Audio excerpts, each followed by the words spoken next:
What's going on, everybody? This is Jan Sports, aka Jan716, back here again with another video. And today, want to talk to you guys about the dominant performance and probably the most unexpected performance we've maybe ever seen in the Super Bowl, or at least one of the most unexpected performances, was the Buccaneers, again, just dominating the Kansas City Chiefs. I had the Chiefs winning this game. I'm sure a lot of you guys had the Chiefs winning this game. Just for what the Chiefs look like, man, they just look like an unstoppable force. It seemed like nobody can cover Tyreek Hill and Travis Kelce. And, Travis Kelce had his yards. I mean, Travis Kelce did his thing out there today, but it was all for naught. The Buccaneers were very, very dominant.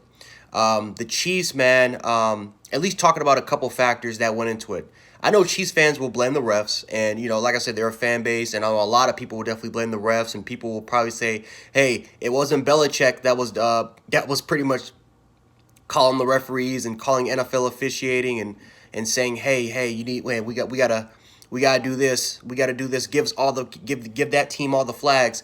People are gonna be saying that it was Brady all along, calling the shots, man, just to kind of meme that Vince McMahon type of thing he did in '99 with Austin, dog. It was me all along.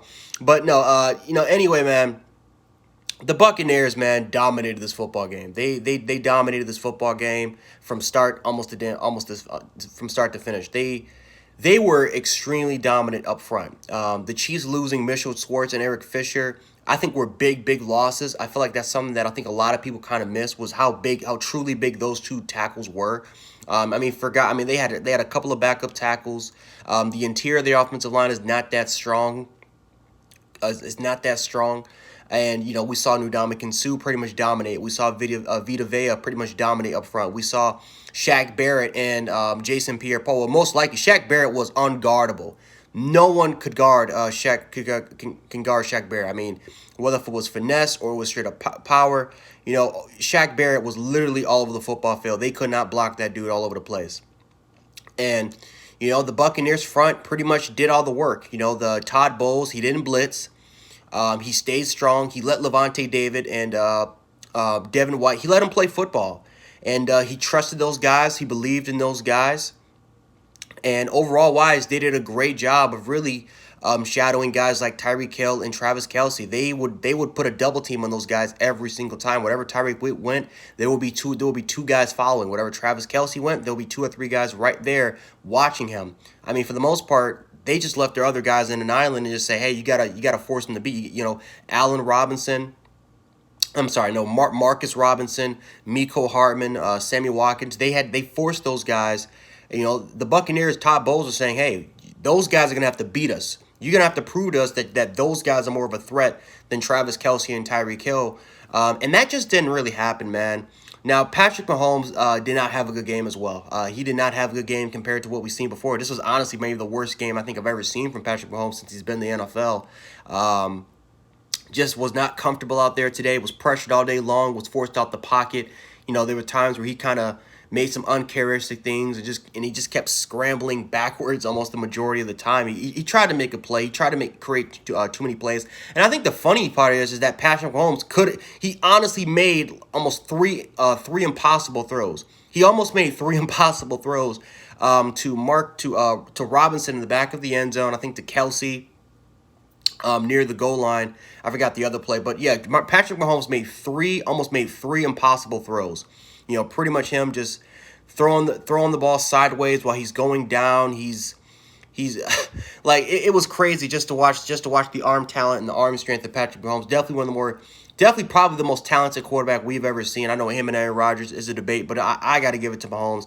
I've never seen the throws that I was able to see, that even though it were incompletions, no other quarterback in his league is even attempting that. Is even coming close to even being a completion, but Patrick Mahomes just has that much arm talent. But the Buccaneers, man, I mean, again, they were very, very dominant. They did a great job of really taking away Hill, because Kelce, he is probably the best. He's arguably the best tight end in the game. Hill's a guy that I would consider more of a threat because of his threat over the top. But they did a really good job containing Hill. They did, again. Travis Kelce is the best in the game. He was going to get his yards. But yeah, not letting the other playmakers on the outside really explode and make plays, I feel like that was definitely a big threat. You can tell that the Buccaneers just didn't really respect that much of the Chiefs' running game. Even though Clyde Edwards-Helaire is a good running back and Damian Williams kind of showed off last year in the Super Bowl, they just didn't really respect the running game, which it's understandable. The running game the last, I would say, 5-6 weeks really hasn't been even that much of a factor, or 5-6 games in the regular season just hasn't even been that much of a factor, including the playoffs. Um, and that's kind of why you drafted Clyde Edwards-Helaire. You kind of drafted him to be big in these particular moments as a first round back. But so obviously, I think there are some Chiefs fans that are going to be disappointed in that type of result. That, hey, if the passing attack wasn't work, you're going to have some type of balance. You're going to have to get that running game going, and they just at the end they just couldn't really. There were times where they burst, like all in the second half. Clyde Edwards-Helaire made 2 really big runs, but they just didn't.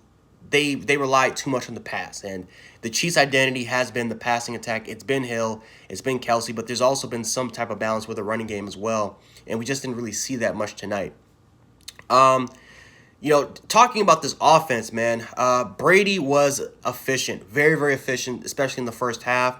Was able to pretty much just go through his progressions. We're able to go high to low, look all over the football field. He was able to go. He was able to know exactly where the check down was going to be. He knew what his first, second, and third reads were. Tom Brady just played like Tom Brady, man. The pass protection was really good tonight. Really good tonight. Got to give credit to the tackles, especially to Tristan Wirfs, who arguably is playing is playing at top 5 level this entire season. Tristan Wirfs has been amazing as a tackle for the Buccaneers. They were able to dominate in the ground game. Guys like with Ali Marpet, I felt like he was absolutely phenomenal today in run support. Leonard Fournette had a great game, had 89 yards. Ronald Jones was able to get some carries for 61 yards as well. And I feel like with the Buffalo Bills, what was the mistake for the Bills was that they were one-dimensional, right? You knew that they were going to pass the ball. You knew that they had no run game. So I felt like it was a lot easier for a game plan, especially with the Baltimore Ravens kind of showing you a blueprint of how to stop it. Than the prior week. So obviously this game, you're playing against a Buccaneers team that not only can pass the ball, but they can run the football as well. They have a balanced identity. And you got to give credit to the offensive coordinator or Bruce Arians, whoever was calling the play calls. Tom Brady did a great job making adjustments on the line of scrimmage, really changing up some of the play calls real quick, going through the motions, and really just putting this team in the right position. Again, he was really good tonight, but he wasn't, 400, 500 yards or 300 yards Tom Brady like we've seen in the past. He had a phenomenal first half. Second half slowed down a little bit, but it was more kind of like it was more game management in the second half compared to how they were in the first half, where they were just pretty much very, very explosive, or at least they kind of just took off that clock. But they were grounding pounded. They had more balanced, more of approach for the Buccaneers, what they were able to do in the first half. I know, again, the referees played a factor. The Chiefs were very undisciplined in this game tonight. Now, there were some calls where I thought it was BS, and then there were some calls where I thought, yeah, you're not getting away with that. It was known from the first probably play of the game that, normally you'll see some games where, typically cornerbacks or receivers, they'll get away with the physical hand touching, pause. But this game, no. The Chiefs were holding. It was a lot of man coverage, a lot of single high safety looks, a lot of man coverage on the outside. You really saw guys like Breland get caught a lot on the outside, with the hold. And, again, Tom Brady knew it, took advantage of those situations.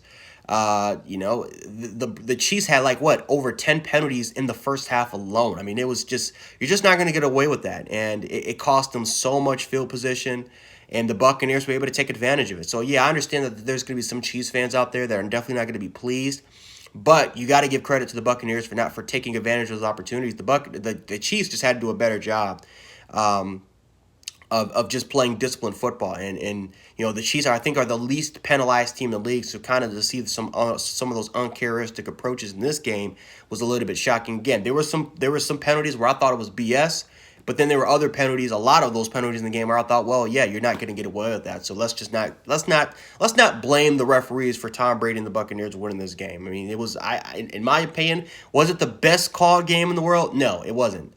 Quite frankly, I think for this playoffs, the officiating, I feel like for the playoffs have not been good compared to what we've seen in the past.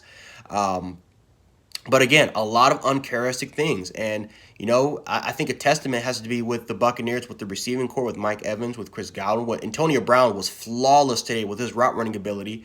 But you got to give credit for, you got to give credit where credit is due for that. Again, just overall wise, man, for the fact that Tom Brady left, Bill Belichick left the Patriots, and was able to go to the Buccaneers. Finally, a team with a bunch of explosive weapons, a capable top 10 defense, and in his first year was able to win a Super Bowl is just absolutely there is no doubt that he is the GOAT. He's the greatest quarterback of all time, but I think that he's entered a new debate.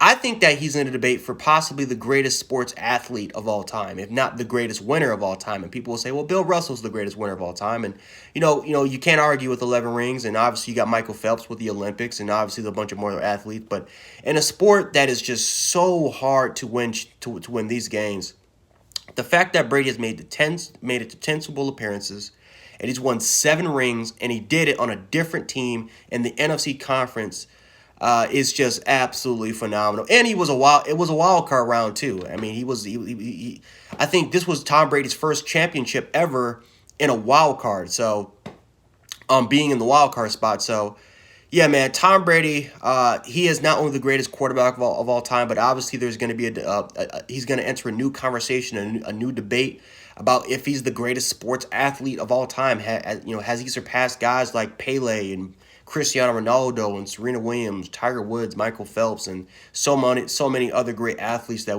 I can just name. Michael Jordan, right? Has he surpassed those guys? I mean, again, that's probably for another video, or that's maybe for a different topic another day. But yeah, the Buccaneers, man, took it home, and you got to give a lot of credit where credit is due. You got to give a lot of credit to the Buccaneers, give a lot of credit to Tom Brady. Devin White was an absolute beast today. I don't know if he's going to win Super Bowl MVP. I'm recording this before they actually lift the trophy. But Devin White, man, played his ass off. So I don't know if he's going to get it. Maybe it's going to go to Tom. But either way, you just can't go wrong with that decision. But yeah, I'm dragging this video up a little further, so I'm going to stop it right here. If you guys like this video, make sure to like the video, hit the subscribe button and notification bell, especially if you want more sports content, especially more in the offseason. We're going to have more content in the offseason, so stay tuned for those things. And yeah, that's all I got for you guys today. So anyway, Jan Sports, aka Jan716, and I will catch you guys later. Peace. Congratulations, Tampa Bay.